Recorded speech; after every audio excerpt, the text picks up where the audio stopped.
Coming to you live from Radio Cayman Studio. For the record. For the record. Hear from your government officials, independents, and the opposition on issues that matter to you. The record. Engage in an open dialogue between residents and lawmakers. For the record. The record. Informative, impartial, insightful. This is your talk show. 1-800-534-8255. Your calls, your input. This is For the Record. And now, your host, Orit Connor. Good morning and welcome to For the Record. I trust that you all had a great weekend, enjoyable weekend, a safe weekend as well. We know that it was a relatively dry weekend, not too much rain, and I think we're all sitting anticipating that rain. But later on, I'm going to ask the agricultural expert who's here with me this morning, get his views on the weather patterns and everything else, and when we can expect to get those, April showers, or maybe they'll come in May as well. So I will ask our agricultural specialist, who will remain unnamed at this point in time, because I want to keep you on the edge of your seats for a little while.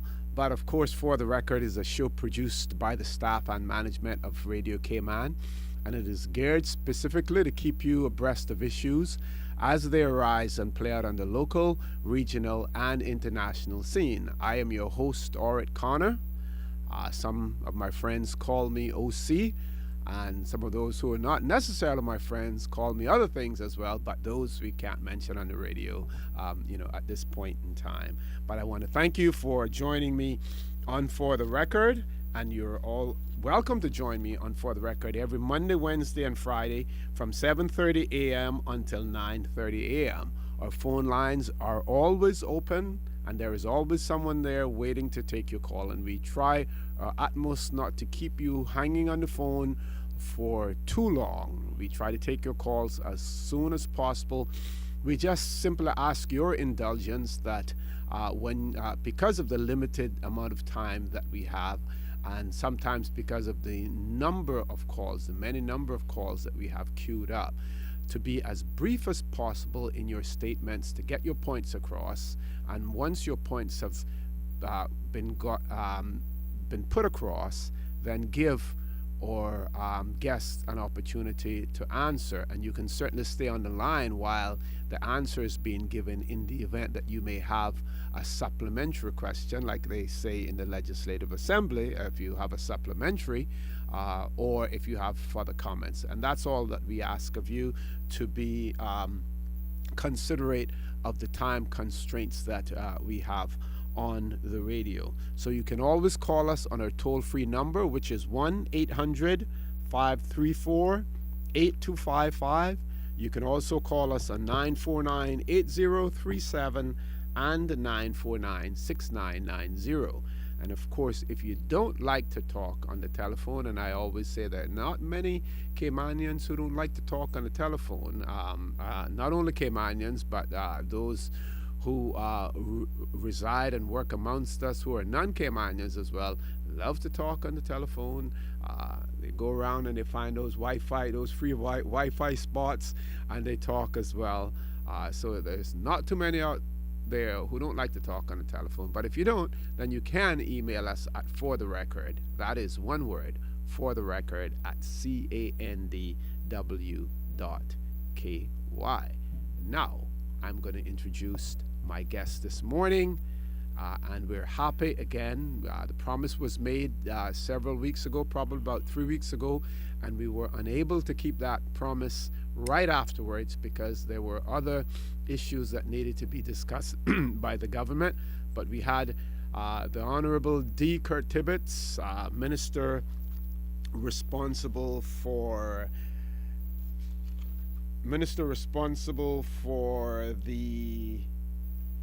he has constitutional responsibility for planning, lands, agriculture, housing, and infrastructure. And on his last appearance on For the Record, we had a long discussion certainly not sufficient time to discuss everything that needed to be discussed. There were so many exciting things that the minister was talking about in terms of the developments taking place in the Cayman Islands. And he promised to return, and he is here with us this morning. We also expect to have his Deputy Chief Officer in the ministry, Mr. Tristan Hydes, with us. He will join us later on in the show as well. So, Minister Tibbetts, without any further ado, I want to say again, good morning and welcome to For the Record. I saw you, I wouldn't say the last thing yesterday, but certainly in the middle of the day yesterday and first thing in the morning again. So welcome to For the Record, sir. Thank you very much, Art, and certainly a very good morning to all of you here at Radio Cayman and to all of our listening audience. You mentioned me seeing you yesterday. I have to just make a confession to you.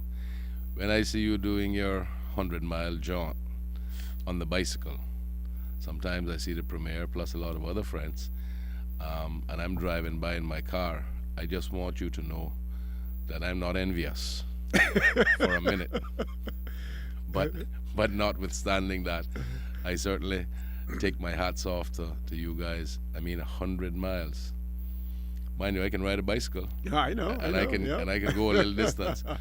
But you did what was it? Lions Ride. Yeah. I used to do the Lions Ride regularly, but of course, in the last days they had to get me a three-wheeler to finish the race off from East End.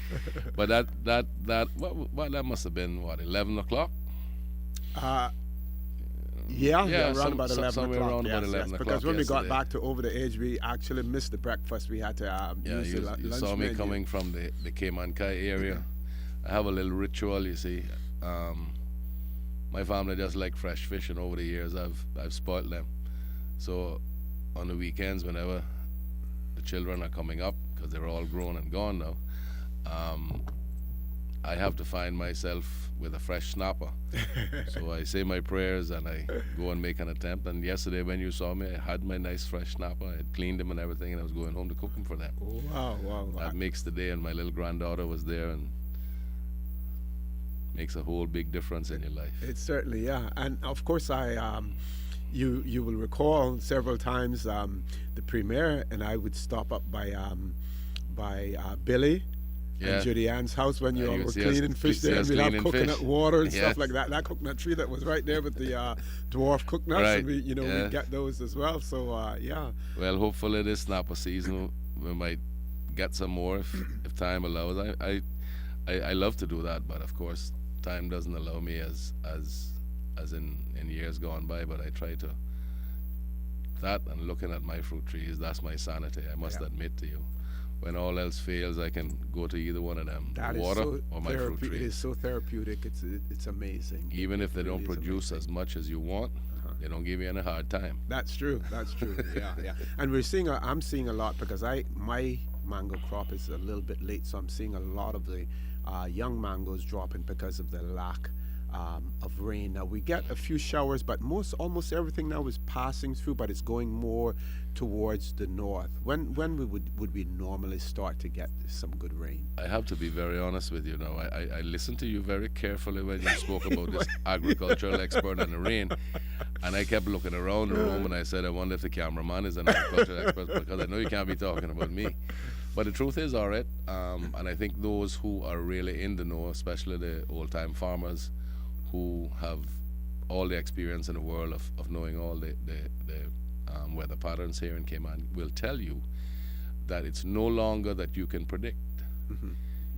And this is not a scientific revelation, please, but I noticed from the time we had Hurricane Ivan, all kinds of things changed, weather pattern-wise, and I'm not so sure that we've actually returned to what everybody was used to over the many years.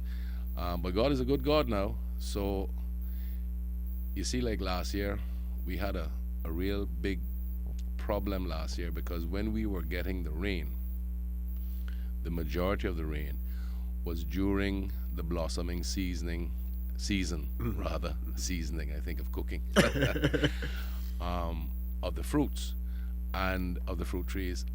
And I kept watching my fruit trees springing new leaves, and it continued every time it rained. And somehow or the other, what this was my observation now. What I observed is that by springing the new leaves, because especially the mangoes, they blossom at the end of the leaf. That's where the blossoms come out. Right at the tip. So when you have the new leaves not mature enough to blossom, and it continues to do that, that's why we had such a small crop last year. And by the time the new leaves were mature enough, the blooming season had gone. But if you notice, this year is different. So because the new leaves are starting to come out now. but you've already had the blossoms. But already had the blossoms. See, yes. there lies the difference. So, but what a lot of people don't realize is that just before you start the blossoming season, showers are good.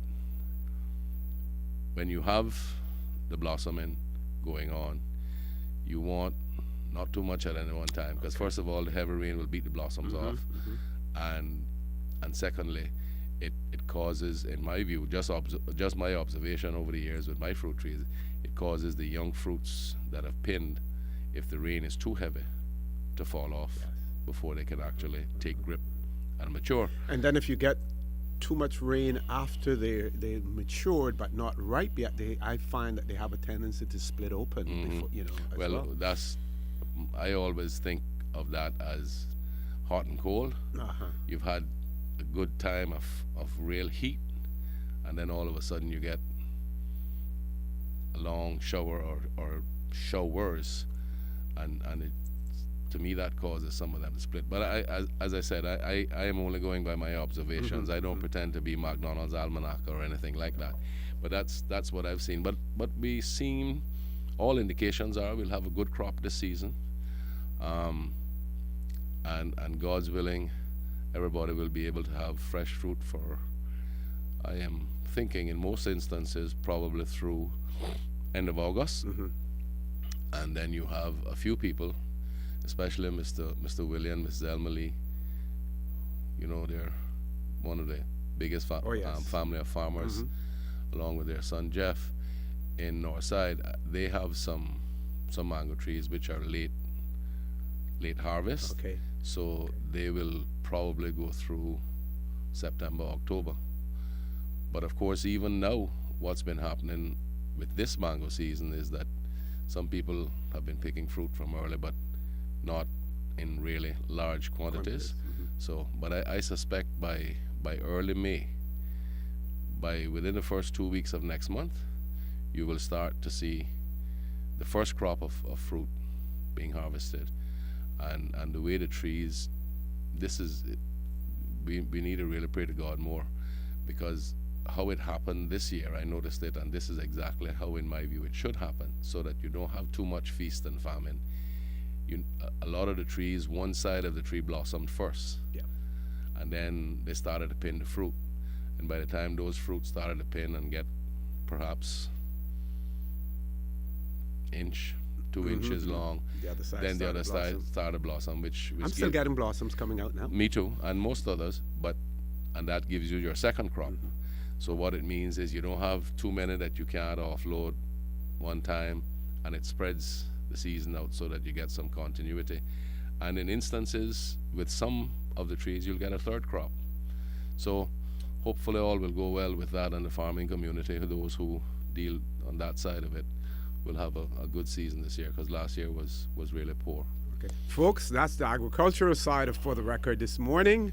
I want to remind you that you are listening to For the Record. I am your host, Art Connor. My guest in the studio with me this morning, we have the Honorable D. Kurt Tibbetts, who has constitutional responsibility for planning lands, agriculture, housing, and infrastructure. When we come back, we will be talking more to Minister Tibbetts about many, many important things that you care about, things that will impact your life here in the Cayman Islands. So please stay tuned, as we will be back shortly.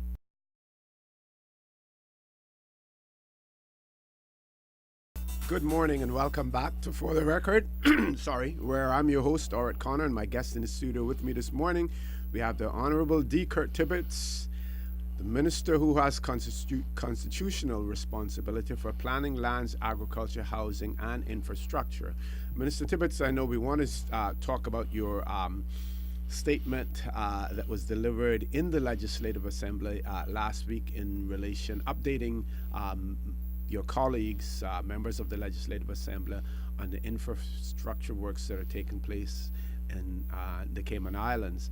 But I know that before that, you also want to talk about, the mishaps that occurred on the 7 Mile Beach area, and in particular one accident that occurred near the Marriott Hotel.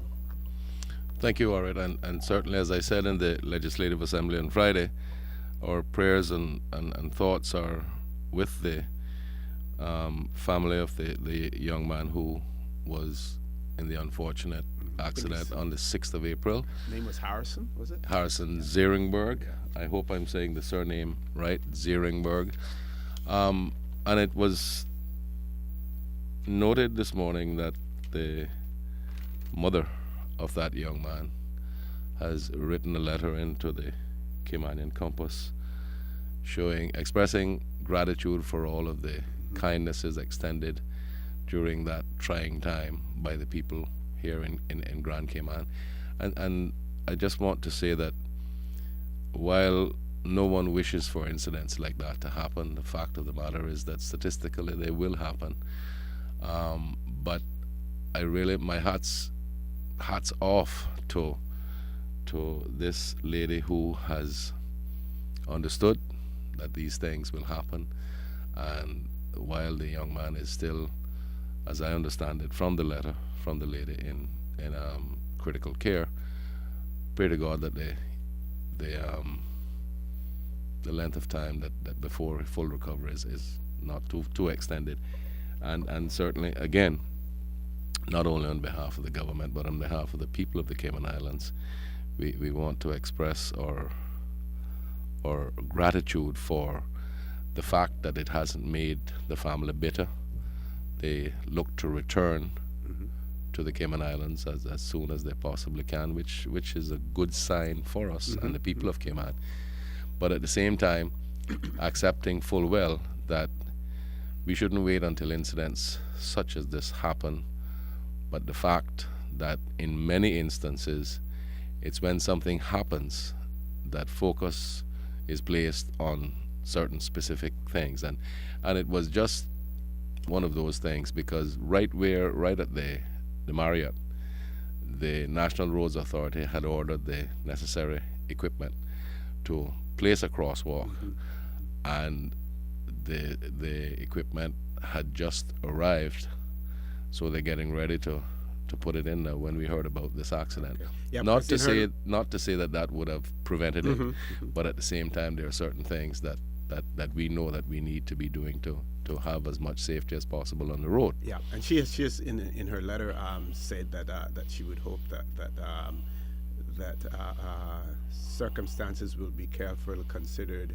by the authorities with a view to taking steps that may necessary to improve the safety of pedestrians in that area. And as I said, coincidentally, but just by a twist of fate, I guess, with the equipment being ordered and arriving just almost at the same time when this accident occurred, the NRA has been looking carefully at the West Bay Road to try to deal with I guess we would call it a holistic plan, not just on an ad hoc basis, to try to create the safety standards which are best internationally accepted.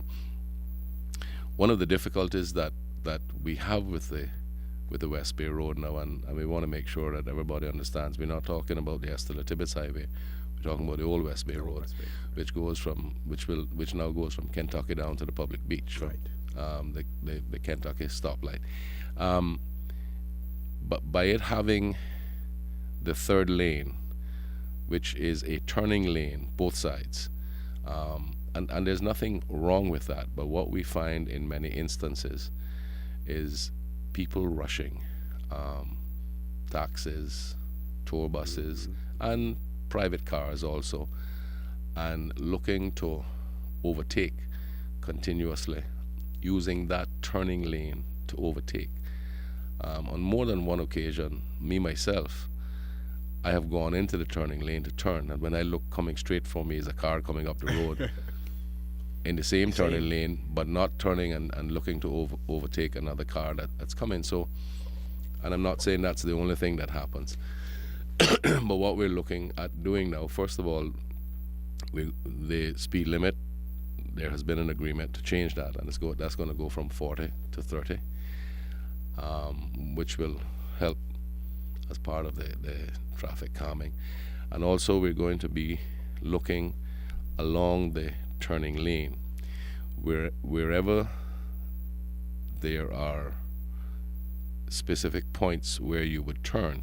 This is so that you can get into the various businesses or exit. In or out of the condominiums or even hotels.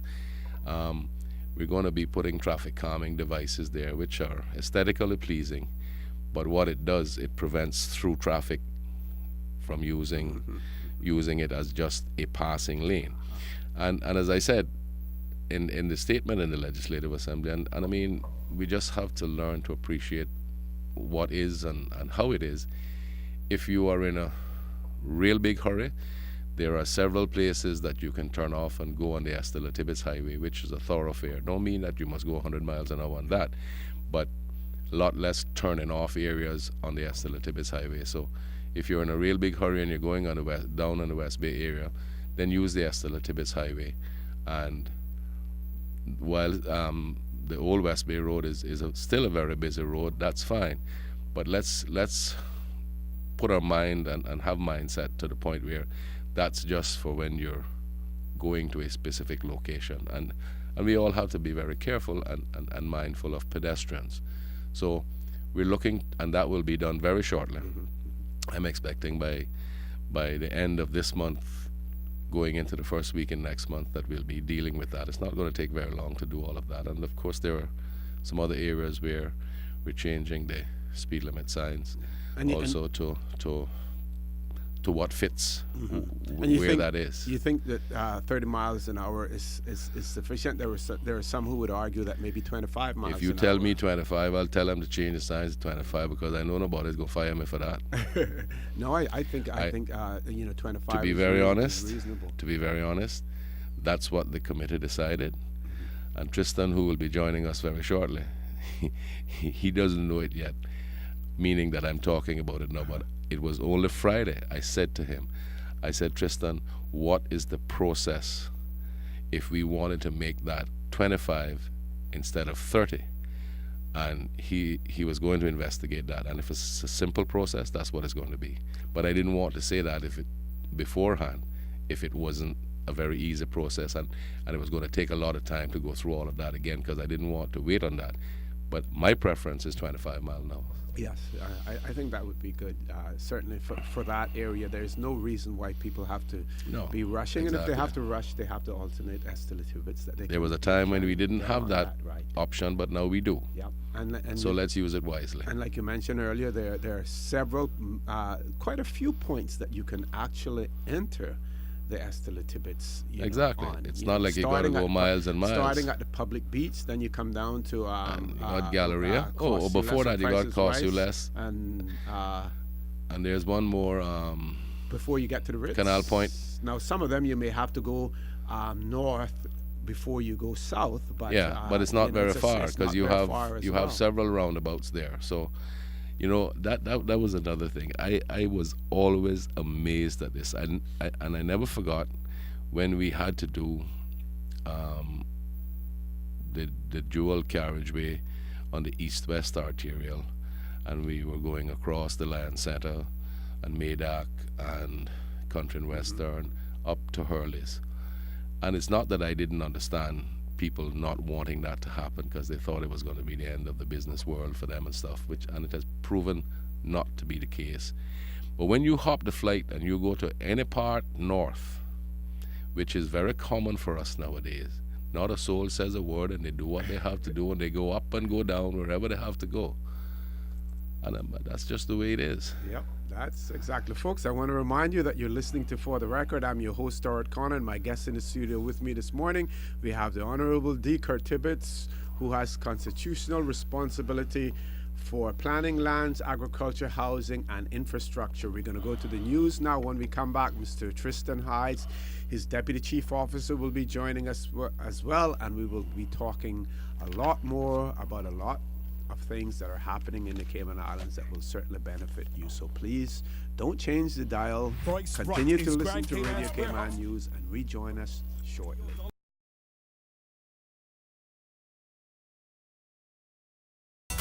Good morning and welcome back to For the Record, where I'm your host, Stuart Connor, and my guest in the studio with me this morning, we have the Honorable D. Kurt Tibbetts, Minister who has constitutional responsibility for planning lands, agriculture, housing, and infrastructure. We also have in the studio with us Mr. Tristan Hydes, who's the Deputy Chief Officer in Minister Tibbetts' ministry as well. Mr. Hydes, good morning and welcome to For the Record, sir. Minister Tibbetts, before we went to the news break, we talked, you were talking about your statement to the Legislative Assembly in relation to infrastructure works. And other than my interjecting at some points in time maybe to ask questions, and we're also inviting our audience, listening audience, that they can call in as well. Actually, we have 2 calls online, I'm told now, so we're going to go straight to those calls now. I was going to just give out our toll-free number again, which is 1-800-534-8255 and 949-8037 and the 949-6990 as our landline, but I need not do that because I know our loyal listeners, they know the number, and if they don't know the number, if they have my phone number, they will send a text or a WhatsApp message as well. So we're going to go straight to the phone lines. First caller, good morning and welcome to For the Record. Good morning, OC. Caller, good morning and welcome to For the Record. How are you? No one on there. Hello? Yeah, I'm not hearing. Hello? You heard? Good morning, OC. Hello? Morning. Mr. Connor is not hearing you, but we are. Good morning, sir. How are you? Good morning, Mr. Tibbetts. How are you doing? Not so badly. How are you? I'm fine, thanks. And good morning, Mr. Tristan Hyde. Good morning, sir. 2 things here, Mr. T. First, the road, the West Bay Road, that corridor down there where the Cayman Islands or Grand Cayman have made so much money off the tourists. I am happy that you have finally decided to lower the speed limit on that road after we have lost a few lives, which to me, it shouldn't have reached that stage. And I keep wondering what and how the NRA operates in this country, why they take so long to do things to save lives. It's their responsibility to make sure that the road is safe enough for pedestrians and other traffic that use that road. So I am real grateful and thankful that you have brought this decision or agreement to go ahead and lower that speed limit. You said to 30, but you said, Mr. Tristan, you was going to ask him or something about the process that you need to, you might want to go down to 25. Yes. I would recommend 25 miles per hour. Just quickly, and, if you don't mind can me. I ask the question, what process do you have to go through to get to 25 miles per hour? And who do you have to get these agreements from? Right. You guys are the leaders of this country. Can you answer me that question? And got another one coming. All right, I can certainly answer you the question, and Tristan, when Tristan got into the studio, he was hearing myself and Aura talk about it, and he can quickly explain the way the process works. And it's not so much about who's the leader and who makes the decision and all like that, because this decision was made a few months back, but I'm now understanding from Tristan that we can go back to there's a committee who deals with this on a regular basis, and we can certainly go back to them with a recommendation. In the meantime, I'm going to assume that the answer is yes, and give instructions for the speed limit signs to not be 30 but to be 25. So we'll get that done. Okay, I understand. I hope this is not another one of those committees where you guys form, set up. No, I didn't set anything up. This has been the way for many years. Sorry, Just letting you know. This is in law. My word gets away with me sometimes. Yeah. Committed The has law been calls for it, you several see. years. Yes, I know that. But what I noticed with most of the committees, you have a lot of people on those committees that just head nods. They don't open their mouth. They have no suggestion, no recommendation. It's just nodding of heads. And I think you need to change that system where, well, not you because you say this committee been on there, but the Cayman Islands need to change the system where they put people on these committee and boards just because of you know what, and I won't get into that. And all they do is nod their heads, and this is what holds process up in the country because they don't have a clue or they don't have the cojones to come out and say, hi guys, this is what we need to do to make this country function like a country. So I'll finish with that one. Think about that. The next one is the builder's bill, sir. Is that on the agenda for this sit-in to be debated or to be tabled in this sit-in of the legislative? And if it is, I'd like to get to know where I can get a program or a schedule and what day it will be debated. You have me a little confused, but we'll talk straightforward as we always do. When we last met on another matter, I thought that we were going to have some representation from some other smaller contractors who seemed to still have some concerns about the changes that we wanted to make.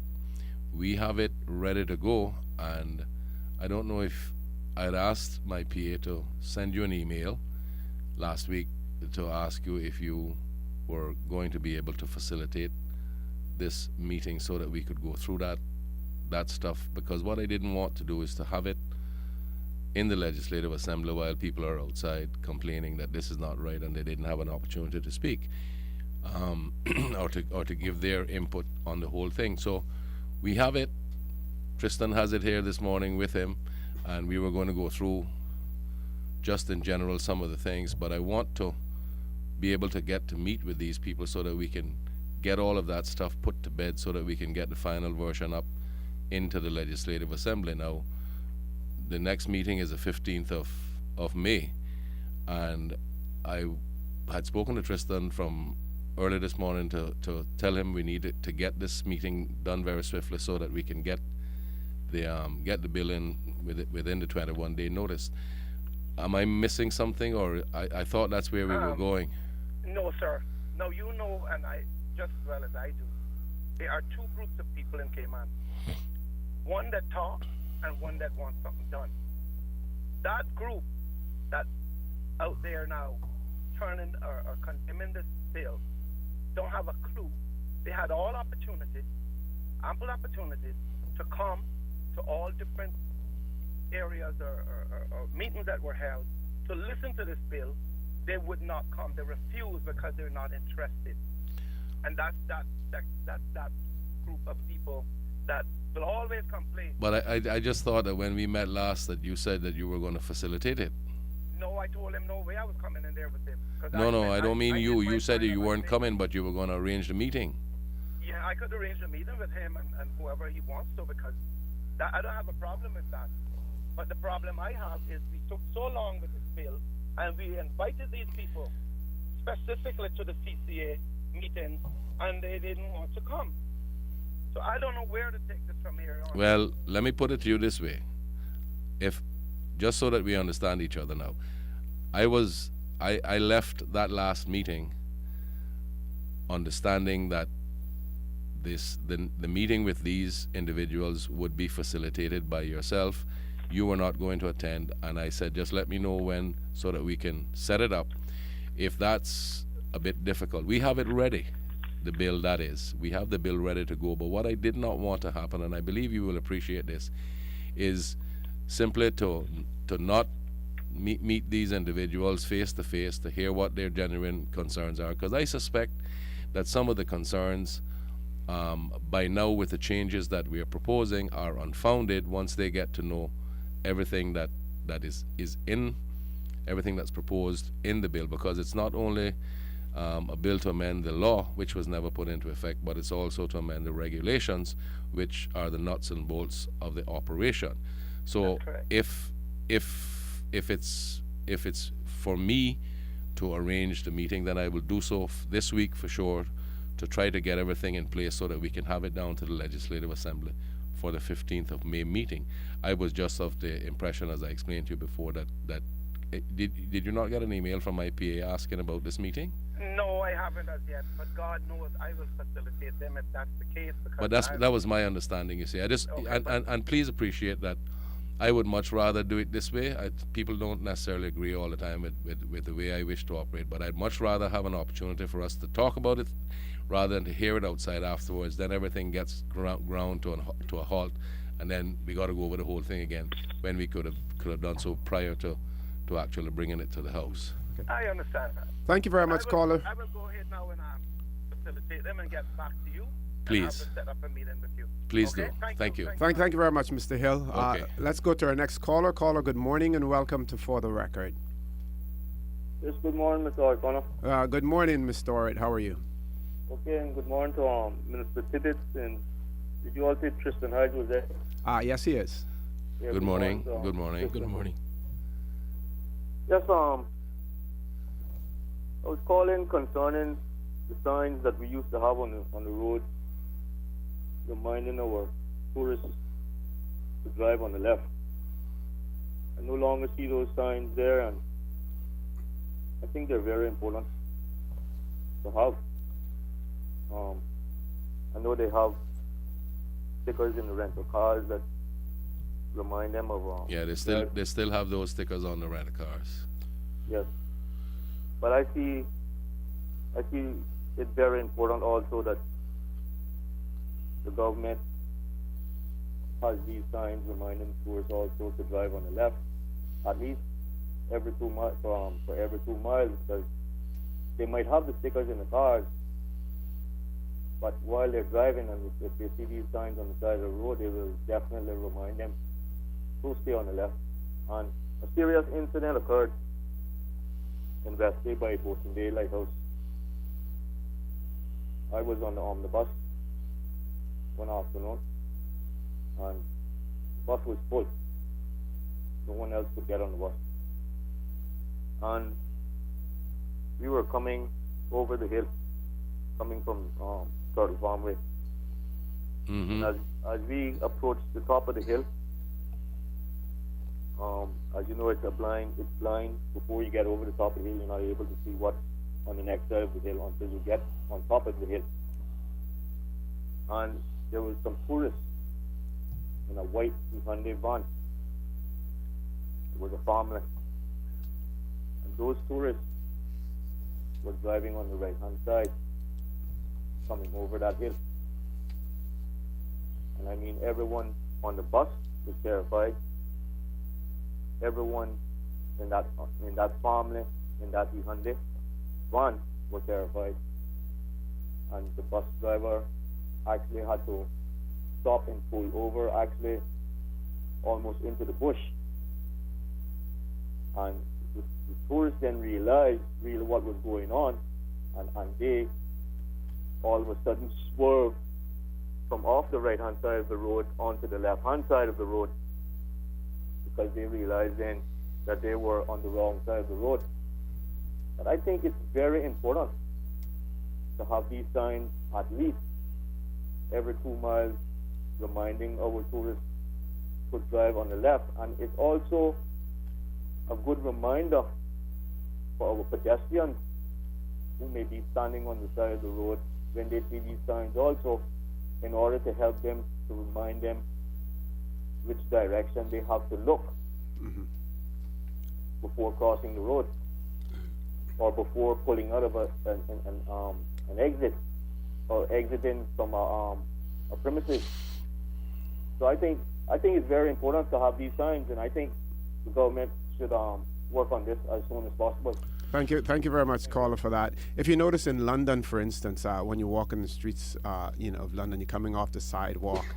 If it's a one-way street, it'll tell you what direction, that you should look in. That certainly could be helpful. But in many instances, not only do you need the government to do that, but you need the private sector, to do it as well. A lot of those sidewalks or be, not on the public right of way, but on the private side of it, to remind people as well when you're coming out there, look right, look left, or That's right. whatever. Yeah. Also, I know you wanted to say something, Tristan. Well, I was gonna say to the caller's comments that the chairman of the NRA and the new director are working. I know they discussed it at the last meeting, for new informational signs along all of our roads. They're putting them together now, so you should soon start seeing them. They're starting to use the kind of standard colors and stuff for for highway. I think they get it out of the U.S., but like the blue informational signs, the green for various actual road signs and etc. Hospitals have another color, so they are working on them, and I think you'll start seeing them. The new director, he's going to start putting them in place very shortly. Just Go ahead. you go. No, it's No, okay. I was just going to comment in terms of the last caller's call. Yes, we do have the tourists who sometimes forget this side or the proper side of the street to drive on. Yeah. But only yesterday, again, when cycling, I commented we had several rental cars with tourists in them cross us on the road. And those drivers gave us so much space, more than the 3 feet that they needed to cross on. They gave us so much space, and I said to, some of my colleagues who were riding with me, look at the difference, and you can obviously tell that they probably come from an area where they appreciate cycling and have encounters with cyclists, and they give you that additional room. Probably Or they may joggers, have been probably cyclists joggers themselves. They may have been cyclists themselves, as well. Two more callers online. Let's go to the phone lines. Caller, good morning. Welcome to For the Record. Yes, good morning, gentlemen. While we're on the topic about road signs, there's another type of road sign too that I would just like to bring back to memory. That is the no littering signs that used to be posted along the roadside. Just Saturday morning we had a cleanup campaign. Apparently, I'm not just certain what that was about, but Earth there was Day. a Earth cleanup Day. Oh, okay, Earth Day, right? Okay. Yeah, and that was a good gesture. But a lot of people out there just want to congratulate them also for a good job, well done. Certainly. And but yeah, I think those no littering signs need to be back up. I'm a person that I work on the road. I mean, I make my living by driving up and down on the road, and in more recent times, I've kind of tended to notice garbage dumped more on the roadsides. One thing that I've always had tourists to comment about is how clean this place is. That is one of the first things they always notice about this place. But me as a resident, I'm noticing a bit more littering on the roadsides and stuff. Even just that little parking lot right opposite the Church of God on the waterfront. One day I was over there and I noticed completely right around that wall. Well, on Saturday it was cleaned up, but prior to that, completely right around that wall, there was litter, there was chicken boxes, all kinds of stuff around that wall, And so I just want to say that I think those no littering, those public signs for no littering needs to go back up. Thank you. Thank you very much, caller. I know we need to go to a break, but do we want to take the caller before the break? We lost that caller. So should we go to the break now? Folks, I want to remind you that you're listening to For the Record. I'm your host, Orrit Connor. My guest in the studio with me this morning, we have the Honorable D. Kurt Tippett, who has constitutional responsibility for planning, lands, agriculture, housing, and infrastructure. And we have his Deputy Chief Officer, Mr. Tristan Hydes. When we come back, I know Minister Tibbetts wanted to say something on the last the caller before the last comments as well. And we will have Minister Tibbetts' remarks after that. So please stay tuned. Lots to discuss, and we will be back shortly.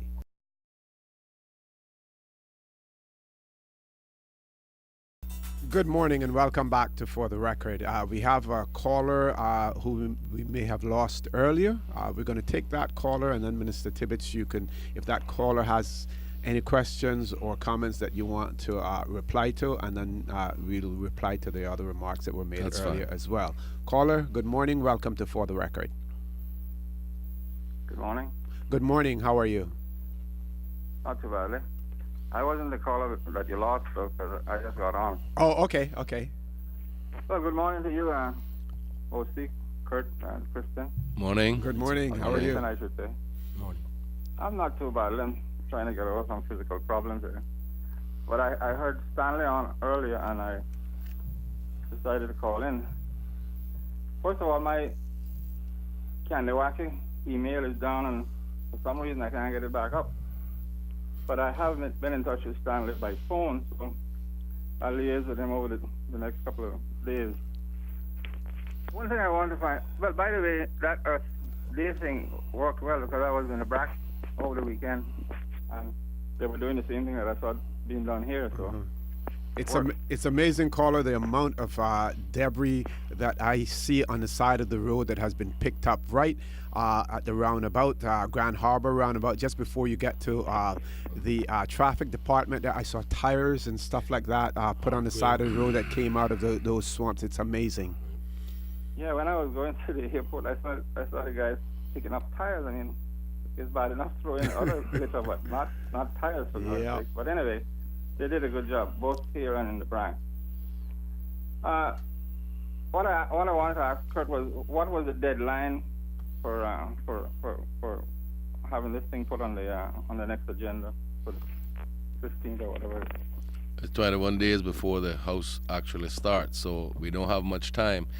But like I said, we have the draft bill ready, but when we had a meeting about another matter, probably 2 weeks ago, I think, then I was told that there were other concerns raised by other small contractors, and I didn't want to push the bill forward and then hearing that they didn't have an opportunity. Unfortunately, the meeting hasn't taken place, but I'm understanding now that it'll take place this weekend as soon as we can deal with it. But regardless of how swiftly we want to get the bill done, I want to get it done to where it's most acceptable to all of the contractors, because it's going to affect the entire industry. And I'm not necessarily meaning negatively affect the entire industry, but those who work in the field and live it. And we've had lots of representation, Cayman Contractors Association and the smaller contractors, but we will deal with it as swiftly as we possibly can. But I just want to make sure that the process is as thorough as we can make it. Well, some of the things I went through it briefly, but on some of the things it definitely negatively, or will definitely negatively affect small contractors like myself. But I will liaise with Mr. Hill, and certainly we'll try to get a meeting going this week. Now Stanley's in charge, so he'll have to liaise with you and arrange it. Yeah, well, once he has my PA's email, and in other words, it's not about whether he can make contact with me or not. He knows how to get a meeting set up. All right, that sounds good. Particularly the thing in the Brack went good, and everything went well. So. Okay, thank you. Thank you very much, caller. Thank you, Minister Tibbetts. No, I was actually going to say, Tristan, sir, sorry. that to the other caller's point, that the littering is part of the signage campaign. But if you want to, if you have any ideas on types of signage that we should be putting up, you can always go to the NRA's website, which is caymanroads.com, and they have a little informational thing there that you can click on, and you can give them feedback. And the NRA is good at taking advice like that and compiling it and sorting it. That's sort of how we came to the conclusion we did on the speed limits.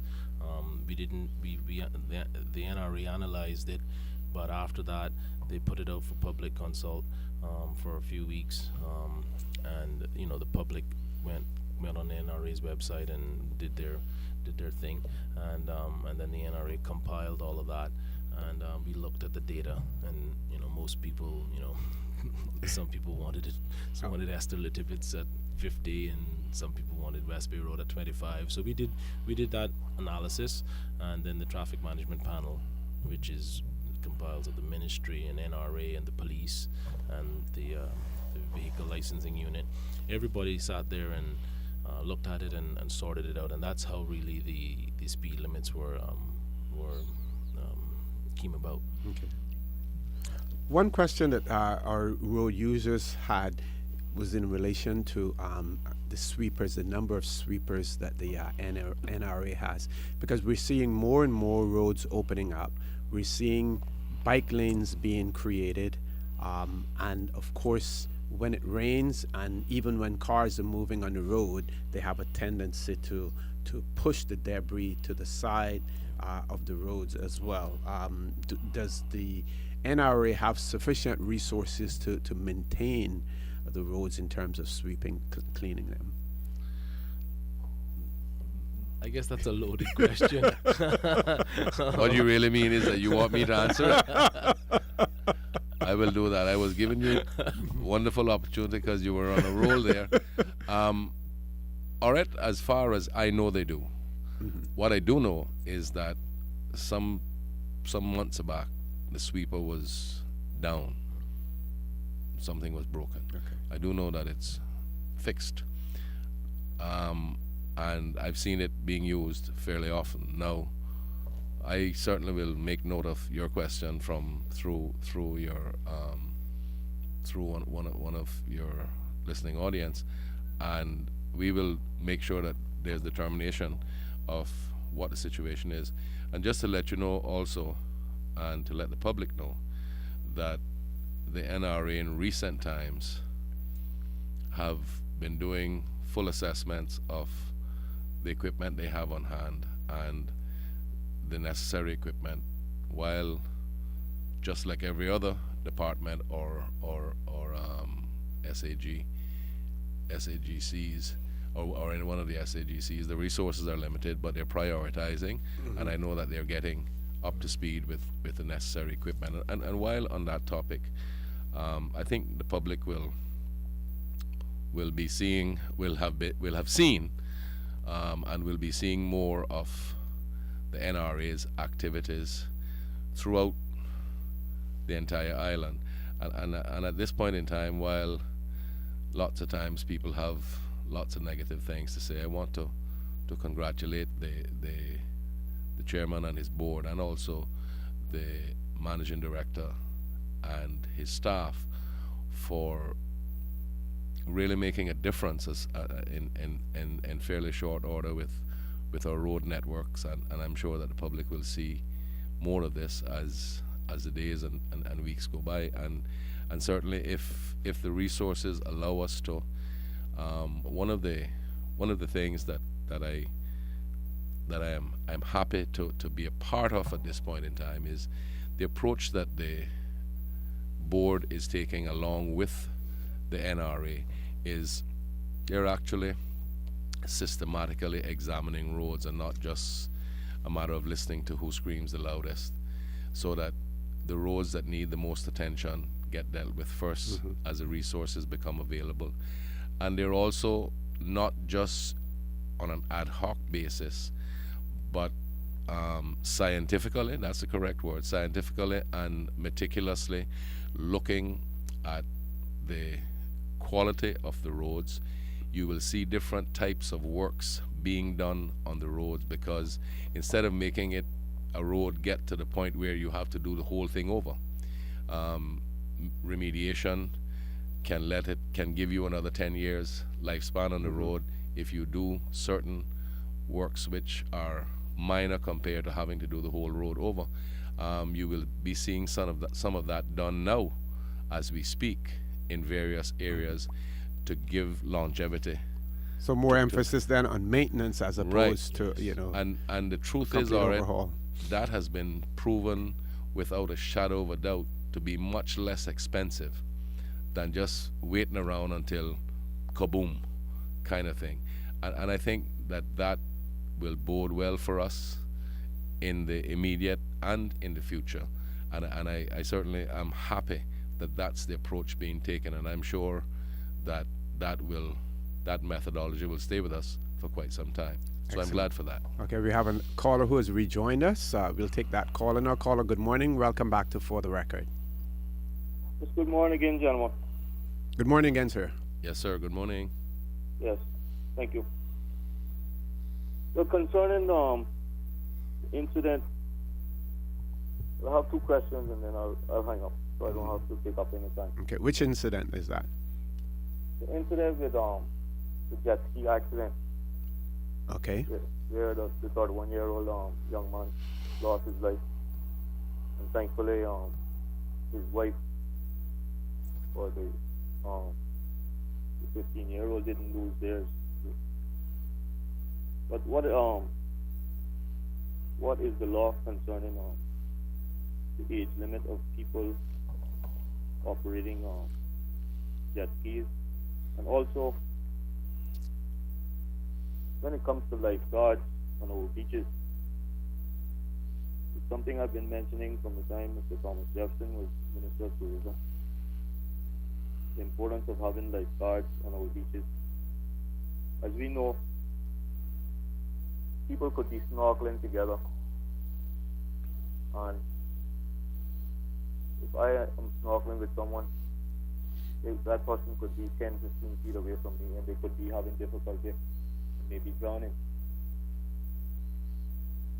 Even though I might be not that far away from them, as we know, when a person is drowning, it's very difficult to hear them or see them, because not really paying attention to them the way that I would need to in order to help save them. But at the same time, a lifeguard's job is to be watching over practically all the individuals in the ocean, and if he sees the person in difficulty and that may be drowning, the lifeguard is able to save their lives. But caller, you realize that there are two aspects of this. You have public beaches that are controlled by government, the responsibility of government, and then you have the private beaches. So the public beaches is one thing. The private beaches, that service should be provided by those operators of those beaches. Yes. Well, I think the government should make the first step when it comes to, especially when it comes to the public beach. When we have like 7 cruise ships in, there's so many people in that area. I think the government should have a lifeguard there with a jet ski and with a carrier that they hook onto the back of the jet ski, that they're able to rush out to these individuals in order to help save their lives. And at the same time, you have to get serious with these people who have water sports operation, and letting them know that they also have to provide lifeguards while they're operating these businesses. They have lifeguards at the turtle farm. Yes. So I think that is something that should also be done on our beaches. This is a very serious thing in California when it comes to lifeguards. Okay, thank you very much, caller. Thank you for that. Any comments, Mr. Tristan or Minister? Absolutely. Thank you. Yes, absolutely. I know that Minister Kirkconnell, Deputy Premier, and Councillor Hugh are with serious consideration of that, especially since they've had a spate of in-water accidents over the past few months. So I think what the caller was alluding to, which may very well end up being the case, is the necessary legislation being put in place which forces the private sector to do likewise. But at the same time, his point is well taken, that the government should lead by example when it comes to the public beaches. So I'm sure that matter is being looked at now, and I can't specifically state because it's not my subject and I'm not quite up to speed, but certainly when we go to caucus today I will ask the question and reinforce the caller's thoughts to the minister and to Councillor Hugh. And that would certainly, sorry for interrupting you, Minister. That's okay. But that would certainly, for those who are within the short of my voice, for them to consider looking into maybe taking courses to be, certified as lifeguards, because, if you don't have the skills, don't have the proper training, then it's one area again that you will have to concern yourselves about whether or not we bring people in, with those skills. So for those of you out there, if you have children, get them prepared for such opportunities. Huh? Yeah, and I mean, that's one of the reasons why I like going down to the turtle farm, to be honest with you, because they have. I mean, you can. Because you can't swim?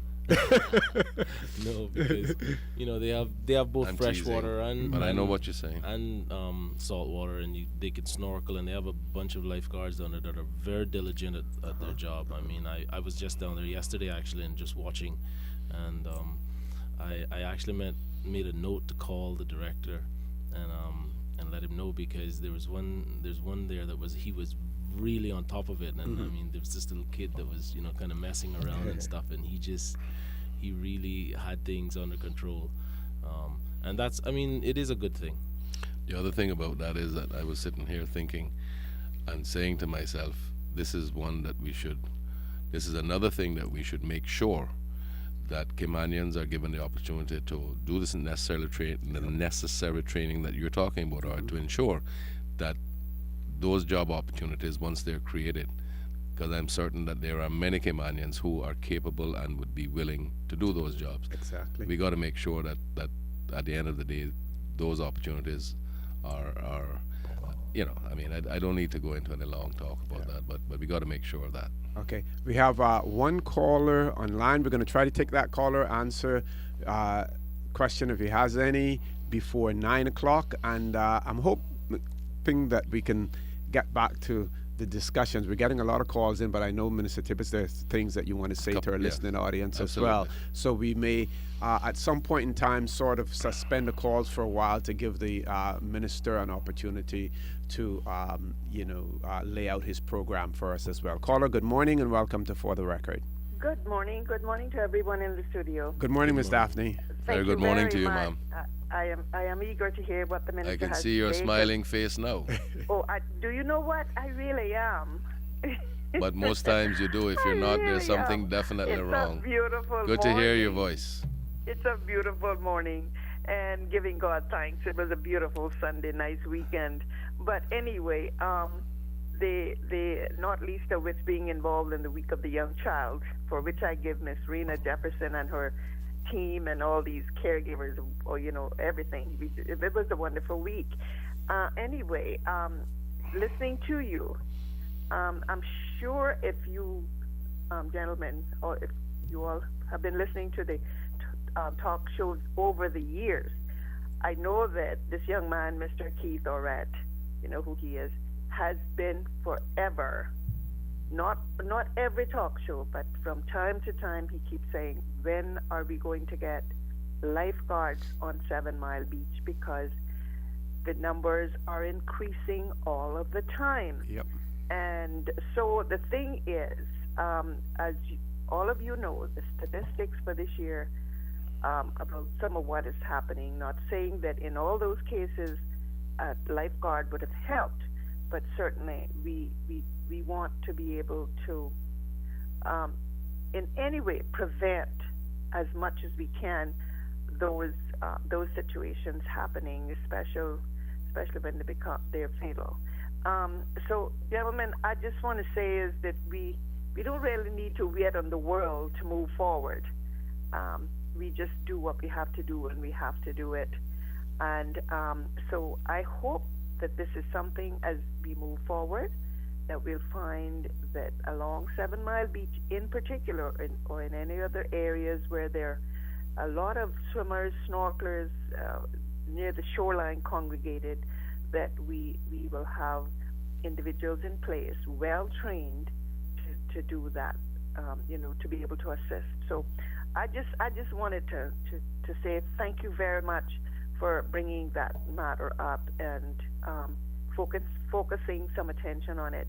God bless you all, and I hope you have a wonderful day. Thank you very much, Miss Daphne. Folks, I want to remind you that you're listening to For the Record. I'm your host, Dorit Connor, and my guest in the studio with me this morning, we have the Honorable D. Kurt Tibbetts, who has constitutional responsibility for planning lands, agriculture, housing, and infrastructure. We also have his Deputy Chief Officer, Mr. Tristan Hides, with us. We're going to take a break for headline news. That will be a short break. We will be back right after that, so please stay tuned. Don't change that dial.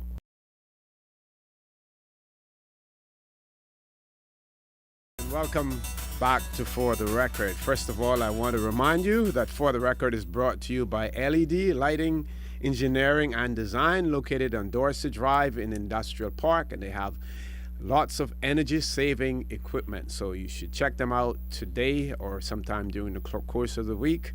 If you have an interest in it, and I do believe that you have an interest in saving on your energy bills, on your electricity bills. And like I said, if you want your bills to be as low as Miss Georgette's, then check LED out. They can assist you with getting your electrical bills down. Our guest in the studio with us this morning, we have the Honorable D. Kurt Tibbetts, who has constitutional responsibility for planning lands, agriculture, housing, and infrastructure, and we also have his Deputy Chief Officer. We're going to suspend calls for a while because we need to get on track so that Minister Tibbetts can lay out the whole program that is taking place. And I'm going to hand over to you now, Minister, and I promise that I won't interrupt. No, I don't mind, all right, because if the callers have queries, then that's fine. Certainly. Just before I move on, I was still listening with my earphones while we had the break, and I heard the Puritan Cleaners ad, and that's Cardinal singing in that ad. And let me tell you something, he just celebrated his 80th. Wow. And he still has that velvet voice. Good old Cardinal.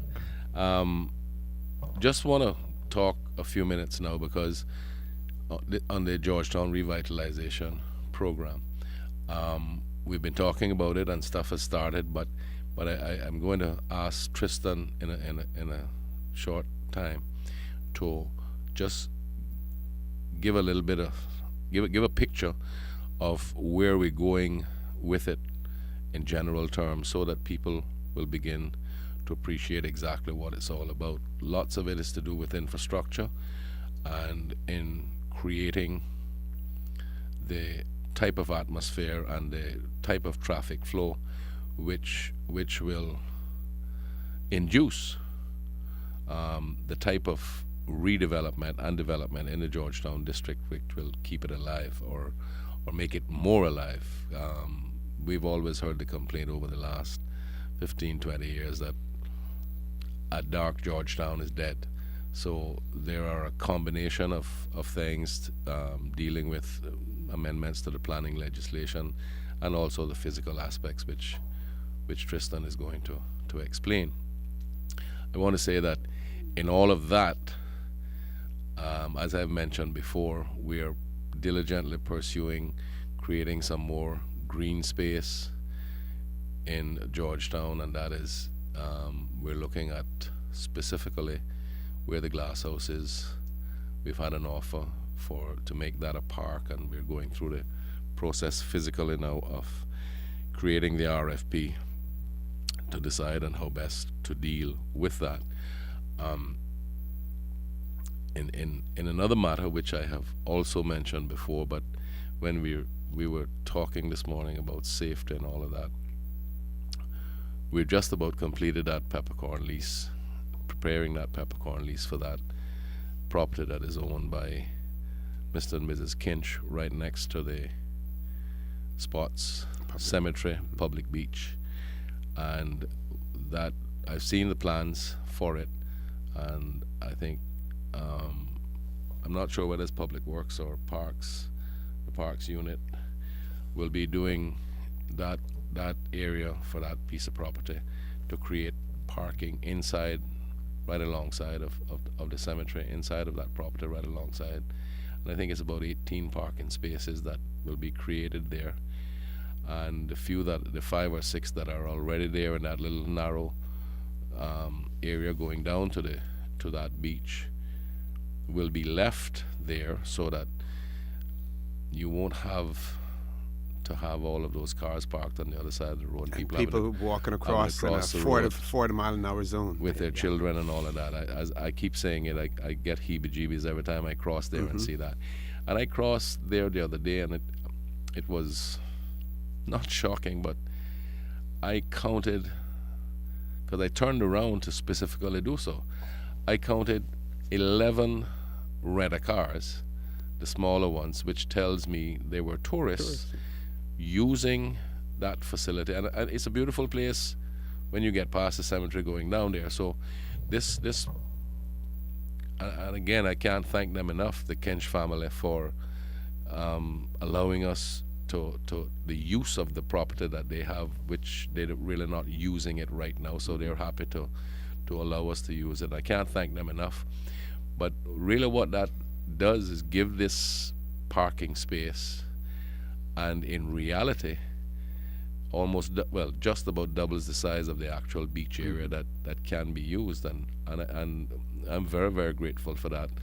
And again, may sound like nothing important, but those are the kinds of things that we need to be doing to create the ambience, and especially not just for the tourists but for the locals, so that they have access to that kind of thing, and in a safe way, and that on weekends and holidays people can actually enjoy the country in which they live. Yeah, that is an extremely generous gesture on their part, and they should be applauded for it. Just like the DART group in the Cayman area there, that they opened that area up for campers during the Easter, because I understand that they own the piece that Nedra Rooney used to own all the way out to the end. I think it's called Starfish Point. Starfish Point, Starfish yes, Point. Yeah. And again, commendable, really commendable, and more people should be doing that.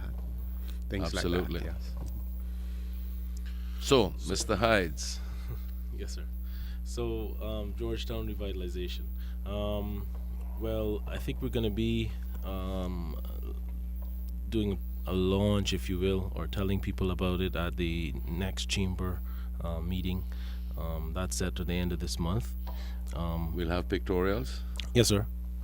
And Mr. Ebanks and myself, Mr. Kenneth Ebanks, who's working on it with me, we've been meeting, and in fact we're set to meet today to go over some of the details. And but in a nutshell, we're going to be presenting a plan that for more green space, such as like the tower building. We're going to be doing those more roads. The Godfrey Nixon extension is really important to us. How far are we with that? Where will that be going? That'll be going from Godfrey Nixon Eastern Avenue Junction west to Church Street, or North Church Street. North Church Street, yes. Coming through the Rockall Basically, area, yeah, yes. right. Using the existing roads that are there, or creating possibly It a new uses some road? of the existing roads, and like Wahoo, and there's a few down in there that we use. We widen them up. Just to let you know, all right, we're all looking at it very carefully, so that there is as little disturbance as possible, and also to make sure that the timing is right, that if any families are displaced, that there's quite sufficient time to settle the matter with the people and let them have opportunity to be able to relocate, as we've done on Humble Lane here, that's going to be done very shortly, because they're in the process of doing that now. We've had to speak to 3 homeowners, well, no, 2 homeowners, 3 landowners down going towards Smith Road and Humber Lane, but I think everything is going to work out fine with those, because we didn't do it in a draconian manner. I made sure personally to go and talk to the owners, and then Lands and Survey will pick it up from there with regards to settling, getting proper valuations, being fair about it, and also giving them time to find somewhere else that is suitable for them. But with regards to that, I just wanted to say that we're being as sensitive as we possibly can about it. And the question that you asked, which Tristan is not going to answer, but I will answer it very swiftly and then let him get back to outlining it in detail, is we hope to, in the 15-16 budget, get the Bobby Thompson Way and Linford Pearson Highway finished. That's a major job, actually, to get 2 lanes both sides from the stoplight up to the Tropical Gardens roundabout. But it needs to be done, and we definitely intend to do that. And then in the 16-17 budget, we will begin to deal with the roads in the center of town that Tristan is talking about. So that now that you got the hard part out of the way, you can deal with the easy part. Sir. Can we? I'm told that we have one caller on line, even though we wanted to suspend. But I know you want to give priority, and we want to as well to callers. So we'll take that caller now. Caller, good morning. Welcome to For the Record. Yeah. Good morning. Good morning. Good morning. Good morning. Yeah, I was just a question about the with the airport. The new airport, I understand that it's not going to include the jetways. So sorry? The new or the expansion program, if it's not going to include the jetways. That's what you're asking, sir? Yes, sir. Okay. It's not my responsibility, but doesn't mean I won't give the best attempt that I can to answer it. The plans, as I understand it, include the ability to accommodate the jetways.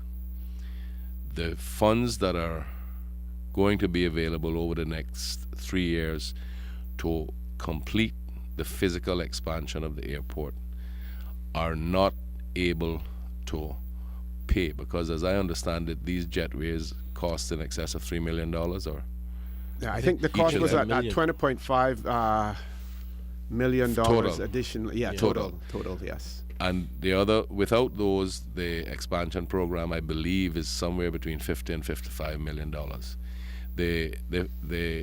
We're not allowed to borrow any money. So what has to happen in order to make this physically happen is the funds that the Airports Authority now has in reserve will be used, in other words, just like all of us, you save up, will be used to begin the project, and then over the 3 years, the projected disposable income of the authority, outside of what it takes to run it and pay staff and everything else, is what's going to finish that project. The plans are drawn in such a way to accommodate the jetways. The government, ministry especially, and Minister Kakana, the Deputy Premier, is very keen to have the jetways become a reality, but we could not put the jetways in as part of the plan because as of today funds are not available. I really am anticipating that by the time we get that far into the project, we will be able to find the funds to do the jetways.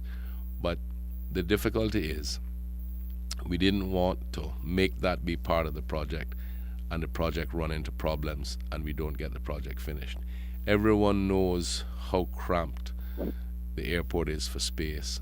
That's priority. And you don't want to do something that's only going to last for the foreseeable 5 years. So this is, as I understand it, a 30-year plan that when that's completed, the airport should be able to function properly for that period of time while all else is being done.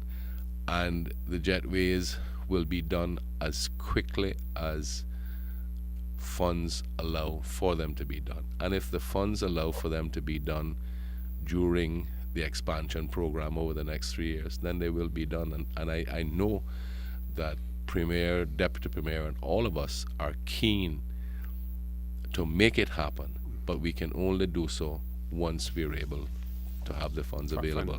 And don't forget, while this is not what I came to talk about this morning, we have to also bear in mind that the 4-year program that this government presented to London, which I call it a back on track program, calls for, by the 31st of December this year, 2015, for us to meet all of the requirements of the Public Management and Finance Law, which speaks to the 10% ratio, 90 days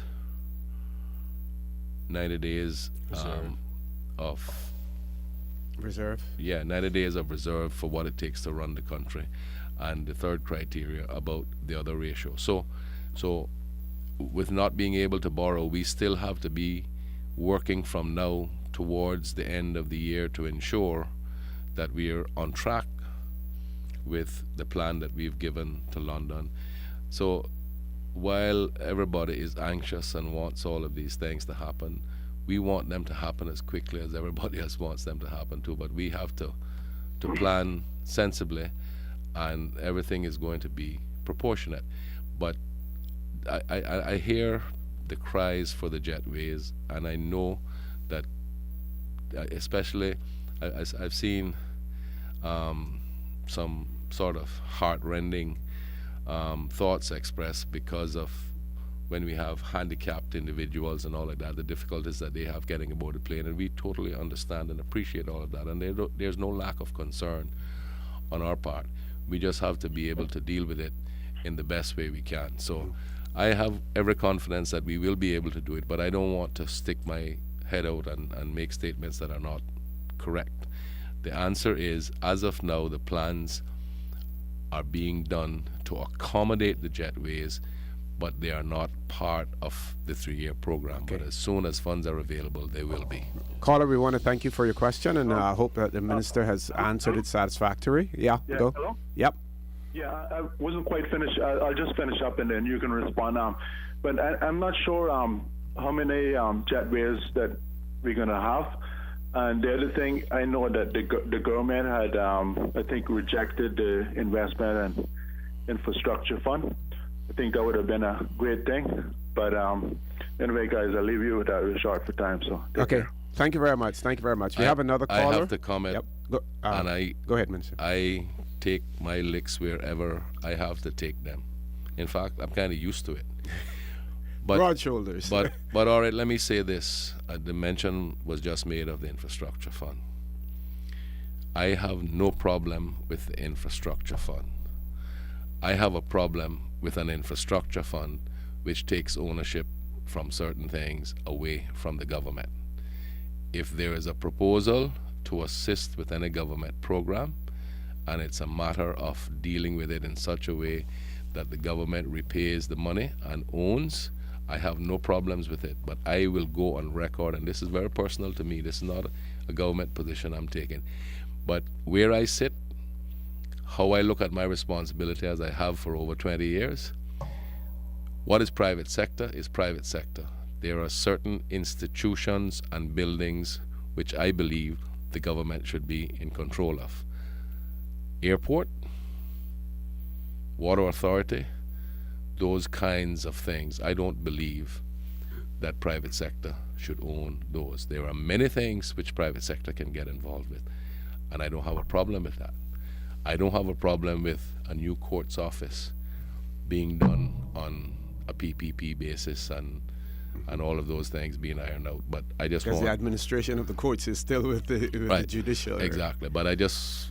That's my position on that. So when the caller, which is fine, stuck in as his last, so to speak, parting blow about the infrastructure fund, I don't want it to be inferred that we, because we refuse to look at that, is why we're not going to have the jetways immediately. I believe we will have the jetways, but I don't want, at this point in time, to be able to say that we should privatize the airport. If we get to that point, it must mean that government must be earning money off of it. That's my view. Yeah.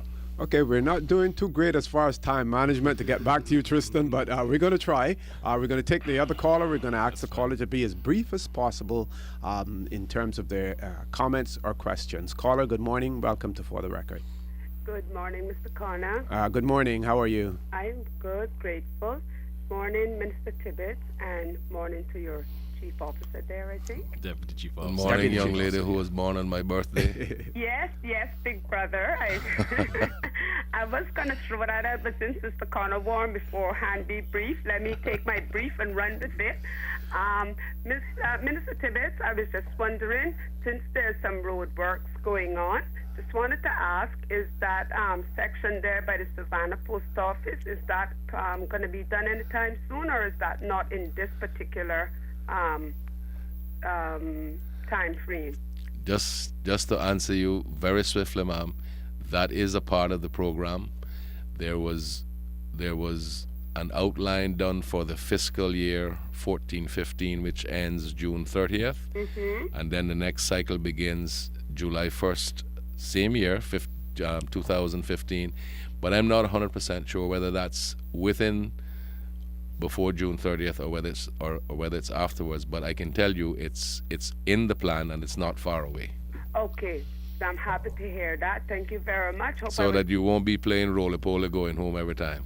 Well, it's not even roller polo. Don't forget it. Don't imagine somebody my size going through it every day too. Don't forget. It's almost like Fast and Furious and playing chicken, you know.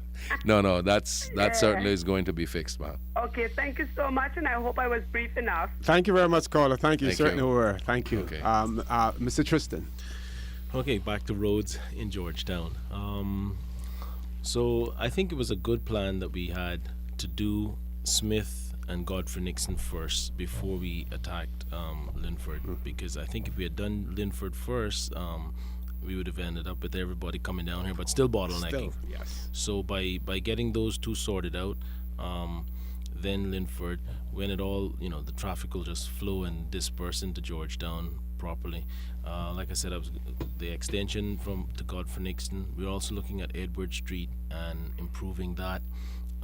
In all of these roads, we want to really focus on not just the vehicular or the motorist, but also pedestrian and cyclist, because they more and more they're becoming real a factor. Yep. Real stakeholders. Yeah, real stakeholders. That's it. Road users. Yep.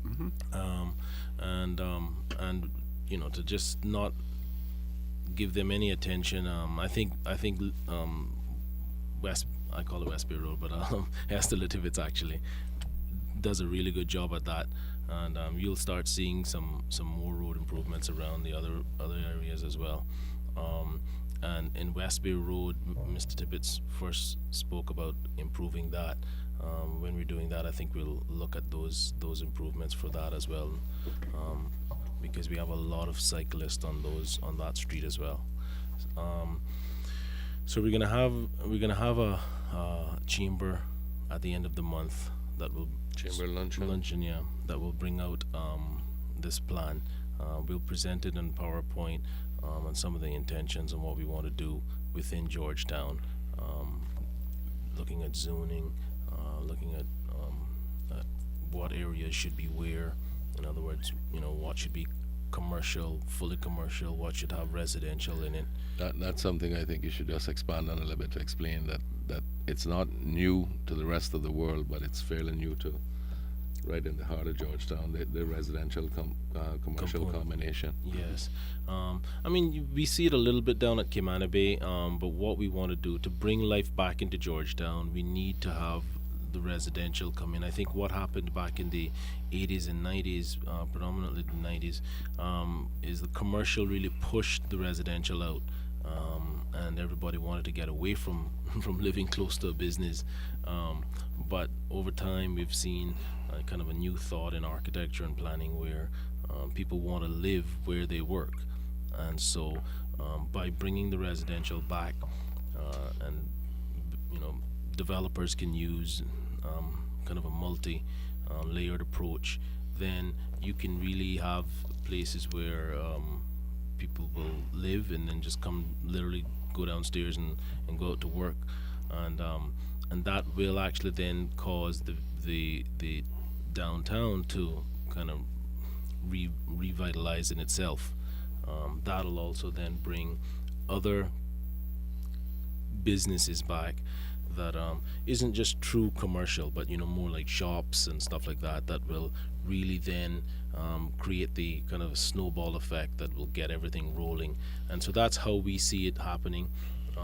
But at the same time, we've got to plan it in such a way that it isn't just sporadic and all over the place. But so we've created a kind of a zoning for various entities. Industrial, for instance, you don't want, because that can drive residential out. So you want to have residential in an areas.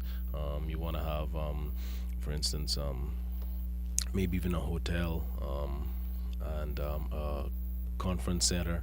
So those kind of things we have to plan carefully, and that also helps developers when they come in, that they can sort of know how to gear or guide their development through the process as well. And just to quickly add, Orit, Yes, sir. there are real interests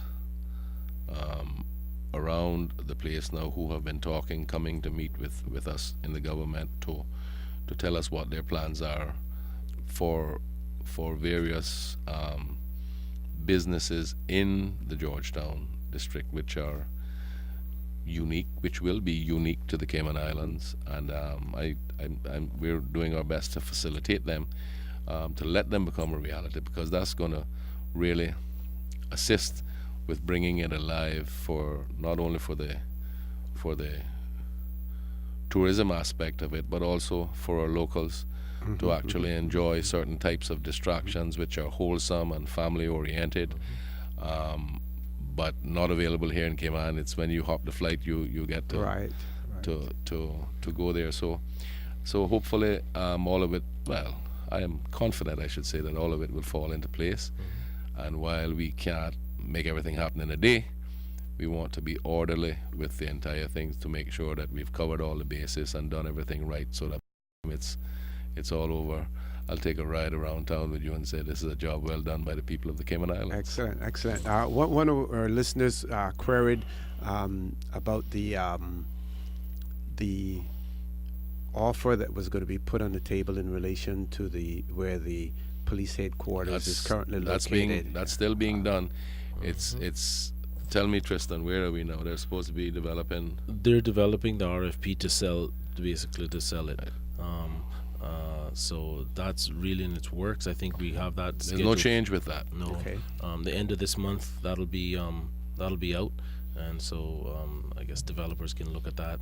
The plan is, of course, that the police stay there for about 2 years while we build them a new facility, but and the government, the old glass house, the RFP is being developed for the demolition of that too, so that we can take up this offer as quickly as we can for that private institution to provide, and that's going to be beautiful.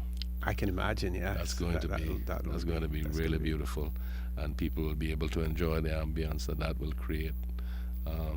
Give them some sanity to get back to work with. Yeah, we could probably take for the record, do an outdoor show like one morning as well. That is certainly great to know. Also. Now, Godfrey Nixon Way, I've deliberately avoided it because I know that the work is going on there. But can you tell us in a nutshell, how far you've reached with that? Has the repaving been done yet? No. Still widening? Yeah, they're still widening. They're still doing the accommodation works. Moving the putting in water, moving utilities, changing sidewalks and stuff like that. I think they probably got another 2 weeks out there, to be honest with you. Speaking about putting in the utilities, and when I was driving down this morning, I said I have to remember to ask this, because only yesterday again we had the Water Shamrock Authority. Road had it blocked off. I noticed, for instance, that in the Rum Point area, not the new stretch that was done now, but the one that was done prior to that, cuts across the road already. What can we do to mitigate that? Can something be done in terms of when the water pipes are being laid? Yes, they're all on one side, but can we put junctions on the other side of the road so that they can be connected when someone on that other side of the road decides to connect to water, as opposed to having to cut across the road every time that every facility on the opposite side of the road, because it really, you never do get the roads back to their original condition once that cut has been made. Yeah, and the director actually of the NRA has really been, he's been like a pit bull on a pants leg on this one, really, because it is true, and the irony of it is that we do talk a lot to the utility companies, water and power, and telephone and etc., and try to see if they have any plans, and there's quote unquote never any plans, but it always ends up getting cut. And I think that's actually now what they've started to. He's been working with the water authority, for instance, on with the director over there, on starting to put in these kind of things that you speak of. We were doing Redgate Road, water authority came along, and they've put in all their services now, so that when we do lay the road, you don't have that. In certain instances, we are actually starting to look at putting in empty conduits, so that later on, if IT or somebody wants to come along, they can use them. So for the newer roads, yeah, we will avoid those pitfalls. Unfortunately, many of the other roads that we will have to be doing work on, what was done prior to this wasn't looking too far into the future, and so sometimes we find that it's impossible to avoid the problems that you discuss, and I say that to just quickly say that lots of times people get anxious and say, well, this should happen, so and expect everything to happen in a day. But if you plan it out properly, we'll find in the future that it makes life a lot easier, and it's less expensive with all the other things that you have to do. But there you go. So it's not been so bad this morning. And before I go, I want to extend condolences publicly to Mrs. Pennington's family. Miss Alex passed away recently. Her funeral was over the weekend. Miss Alex was a real pioneer in many instances. Such a beautiful person. Yes. As a person herself, I think she was either approaching or in her 85th year. Okay. But she certainly is one who many of us will remember for many reasons, not just my age group, but older than me, because she was one of the first people in the airline industry in Cayman, and she was world traveled. But just as a person, she was a fine person, pretty big family. Many of our stalwart citizens and some of our civil servants actually are part of the immediate and extended family. So I just wanted to extend condolences to her family on her passing. Certainly. Well, Minister and Mr. Tristan, again, I want to thank you, for returning on For the Record again.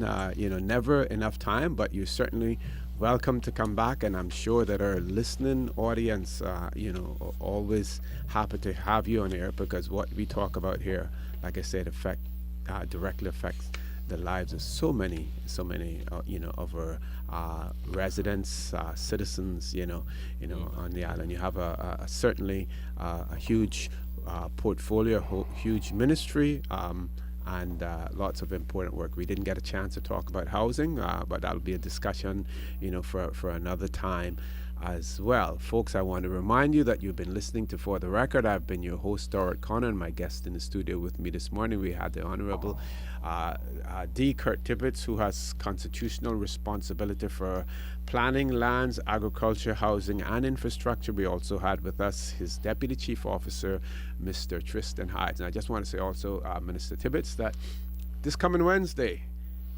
elections in Anguilla. And they have an observer mission over there. And, our friends from Anguilla, eh? Yep. Observer mission, as well, Commonwealth Observer mission, and Mr. Galea, Mario Galea, heading that one up as well, Okay. over there. So we'll watch out for on Wednesday or Thursday morning to see what the results of the election have there, because they have a tendency to trend. And of course, we'll have the big one coming up in the 7th of May in the UK, where they expect that some form of coalition government will be in place. It seems as if the Scottish National Party is really going to be the key to everything. They expect that if Labour were to get the